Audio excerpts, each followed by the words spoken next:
Hello guys, ഇന്ന് നമ്മൾ തയ്യാറാക്കാൻ പോകുന്നത് രാവിലെ നമ്മൾ ചായക്ക് കടി ഉണ്ടാക്കില്ലേ, ചപ്പാത്തിയായാലും പുട്ടായാലും ഒക്കെ ഉണ്ടാക്കില്ലേ, അതിലേക്ക് പച്ചൊരു കറിയാണ്. അപ്പോൾ ഉരുളൻകിഴങ്ങും സവോളയൊക്കെ കഴിച്ചിട്ട് നാളികേര പാലൊക്കെ ചേർത്ത് കഴിച്ചുള്ള കറി വെച്ചിട്ട് ഒരു ഇത് തോന്നുന്നുണ്ടാവുമല്ലോ, മടുപ്പ് തോന്നുന്നവർക്കൊക്കെ ഈ ഒരു കറി ട്രൈ ചെയ്ത് നോക്കാം കേട്ടോ. അതിന് വേണ്ടിയിട്ട് ഞാൻ കുറച്ച് സോയാബീൻ എടുത്ത് വെച്ചിട്ടുണ്ട്. പിന്നെ ഇതിലേക്ക് സവോള, പച്ചമുളക്, വെളുത്തുള്ളി, തക്കാളി, ഇത് 4 അരിഞ്ഞ് വെച്ചിട്ടുണ്ട്. ഇനി നമുക്കിതിലേക്ക് വറുത്തരച്ച് ചേർക്കാനുണ്ട്. അപ്പോൾ നാളികേരം ഒരു കപ്പോളം നാളികേരം എടുത്തിട്ടുണ്ട്. അതിലേക്ക് പെരുംജീരകം ചേർത്തിട്ട് നന്നായിട്ട് വഴറ്റി കൊടുക്കുകയാണ്. കുറച്ച് 1/2 ടീസ്പൂണോളം മഞ്ഞൾപ്പൊടിയും കൂടി ചേർക്കുന്നുണ്ട്. നന്നായിട്ടൊന്ന് ചൂടാക്കിയെടുക്കാം കേട്ടോ. അപ്പോൾ പച്ചമണം വിട്ട് മാറിയിട്ട് ഒരു ലൈറ്റ് കളറ്, ഒരു നല്ല ഡാർക്ക് ബ്രൗൺ ആവാതെ ഒരു യെല്ലോ കളർ തന്നെ കുറച്ചും കൂടി ഒരു വാടി കിട്ടുന്ന രീതിയിലായി കഴിഞ്ഞാൽ നമുക്കത് വറുത്ത് കോരിയിട്ട് അരച്ചെടുക്കാം കേട്ടോ. എന്നിട്ട് നമുക്ക് നന്നായിട്ട് മിക്സിയുടെ ജാറിലേക്ക് അരച്ചെടുക്കാം. അപ്പോൾ അതിൽ മുന്നായിട്ട് കുറച്ച് വേപ്പിലയും കൂടി നമ്മൾ ചേർത്ത് കൊടുക്കുന്നുണ്ട്. എന്നിട്ട് വേണം അത് മാറ്റി വയ്ക്കാം. അതിനുശേഷം നമുക്ക് കുക്കറിലേക്ക് നമ്മുടെ ഈ സോയാബീനും അതിൽ കൂടെ കൂട്ടത്തിൽ കുറച്ച് മധുരക്കിഴങ്ങ് ഉണ്ടായിരുന്നു, അതും കൂടി ചേർക്കുന്നുണ്ട്.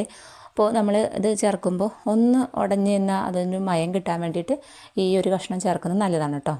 അതിൻ്റെ കൂട്ടത്തിൽ കൂടെ വെളുത്തുള്ളി, തക്കാളി, പച്ചമുളക്, സവോള നമ്മൾ അരിഞ്ഞ് വെച്ചിട്ടുണ്ടല്ലോ, അതെല്ലാം ഇട്ട് കൊടുത്ത് സ്വല്പം ഉപ്പ് ചേർത്തിട്ട് നമ്മൾ അരച്ച് വെച്ച നാളികേരം കൂടി ഇതിലേക്ക് ചേർത്തിട്ട് വെള്ളം കൂടി ഒഴിച്ചിട്ട് നന്നായിട്ട് മിക്സ് ചെയ്തതിന് ശേഷം നമുക്കത് മൂടി വെച്ചിട്ട് വേവിച്ചെടുക്കാം കേട്ടോ.